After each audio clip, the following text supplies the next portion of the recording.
আচ্ছা, আমরা এখন দাঁড়িয়ে আছি স্টেট কোঅপারেটিভ ব্যাংকের হেড অফিস, ওয়াটারলুন স্ট্রিটে। এখানে দেখতেই পাচ্ছি আমাদের সংগঠনের প্রথম সারির যারা নেতৃত্ব তারা উপস্থিত আছে। এখন দীর্ঘক্ষণ আলোচনা হলো, বাইরে এসছেন এনাদের মুখ দিয়ে শুনবো যে আজকে কী আলোচনা হলো। আমি প্রথমেই চলে যাই কমল বেড়া মহাশয়ের কাছে। কমলদা হচ্ছে সাধারণ সম্পাদক আমাদের পশ্চিমবঙ্গ সমবায় কর্মচারী সমিতি। দাদা বলুন, আজকে কী আলোচনা হলো? আজকে আমরা 13টা বিষয়ের উপর দাঁড়িয়ে আমরা স্টেট কোঅপারেটিভ ব্যাংকে ডেপুটেশনে এসেছিলাম এমডি সাহেবের কাছে। তো সমস্ত বিষয়গুলো নিয়ে একটা সুন্দর আলোচনা আমাদের হয়েছে এবং আমাদের মাননীয় এমডি সাহেব আমাদেরকে যথেষ্ট সময় দিয়ে এই ডেপুটেশন নিয়েছেন। সেই ডেপুটেশনের মূল যে বিষয়গুলো, সেই বিষয়গুলো বিস্তারিতভাবে বলা এই মুহূর্তে সম্ভব নয়, তবু তার যে জিস্ট, তার যে মূল যে সামগ্রী, সেইটা আমি বলার জন্য আমাদের সংগঠনের সহ সম্পাদক আমি বাবু কর্মকারকে রিকোয়েস্ট করলাম। দাদা ধন্যবাদ। আজকে আমরা 13 দফা দাবি নিয়ে আমাদের পশ্চিমবঙ্গ রাজ্য সমবায় ব্যাংকের মাননীয় এমডি মহাশয়ের কাছে এসেছিলাম। আপনারা ইতিমধ্যেই শুনলেন।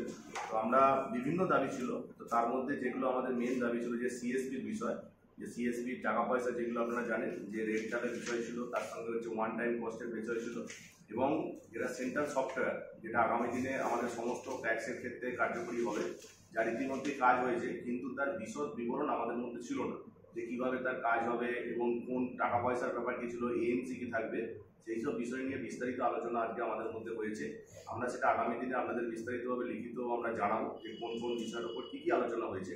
তো আজকে আমরা সবাই আশাবাদী আমরা যে 13 দফা দাবি আজকে আমরা স্যারের কাছে পেশ করেছিলাম, তার ম্যাক্সিমামটাই আমরা পূরণ করতে পারবো। এবং যেটা তার মধ্যে যেটা বিশেষ গুরুত্বপূর্ণ স্যার বিষয়টা ভেবেছেন, সেটা হচ্ছে যে আমরা যে স্টেট কোঅপারেটিভ ব্যাংকের থ্রু এবং যে কোনো অন্যান্য ডিসিবিগুলো যেগুলো আছে, সেখানে যে কেডিসি লোনের রিফাইন্যান্সের জন্য আমরা যে সমস্ত কাগজপত্রাদি কিনি, সেটা বন্ড পেপার হতে পারে, সেটা রিফাইন্যান্স ফর্ম হতে পারে, প্রমোট ভাউচার হতে পারে, সেইগুলো যাতে বিনামূল্যে আমাদেরকে দেওয়া হয় ট্যাক্সগুলোকে, সেই বিষয়টা উনি সহমত পোষণ করেছেন। এছাড়াও আমাদের যে এসসিবিতে এবং ডিসিবিতে যে 30% কর্মচারী নিয়োগ করা হয়, আমাদের যে রিজার্ভেশন যেটা আছে যে ওনাদের যে কর্মচারী নিয়োগের ক্ষেত্রে, সেই ক্ষেত্রে আমাদের যে ট্যাক্স থেকে এসসিবি অথবা ডিসিবিতে 30% যে নমনীয় সেটা করতে হবে, সেটা উনি বলেছেন। উনি কথা বলবেন স্পেশাল অফিসারের সঙ্গে, এবং আমরা খুবই আশাবাদী যে আগামী দিনে আমাদের যে বিষয়গুলো আজকে উত্থাপন করেছি, সেগুলো নিয়েও আমরা আগামী দিনে এনাদের সহযোগিতা পাবো।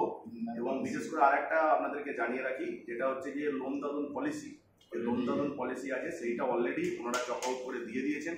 আগামী কিছুদিনের মধ্যেই হয়তো আমাদের ট্যাক্সগুলোতে সেগুলি পৌঁছে যাবে। ধন্যবাদ। কর্মচারী সংগঠনের জন্য উনি অনেক কথা বলেছেন, তার জন্য কর্মচারী সংগঠন যেহেতু আমাদের যে 30% যে সংরক্ষণ ডিসিসিবি এবং এসসিবিতে, উনি ভালোভাবে ওটা চিন্তা ভাবনা করবেন বলেছেন এবং কথা দিয়েছেন। এটা নিয়ে আমারও সহমত পোষণ করেছেন। আগামী দিনে রিক্রুটমেন্টের ক্ষেত্রে কর্মচারীদের স্বার্থে উনি কিন্তু বলেছেন এসসিবি এবং ডিসিসিবিতে সমবায় কমিটি থেকে মানে কর্মচারীরা যোগদান করতে হবে, সেই ব্যবস্থা উনি করবেন। ধন্যবাদ। উনি আমাদের সঙ্গে প্রচুর সহযোগিতা করেছেন, এটা আমি বলতে পারি।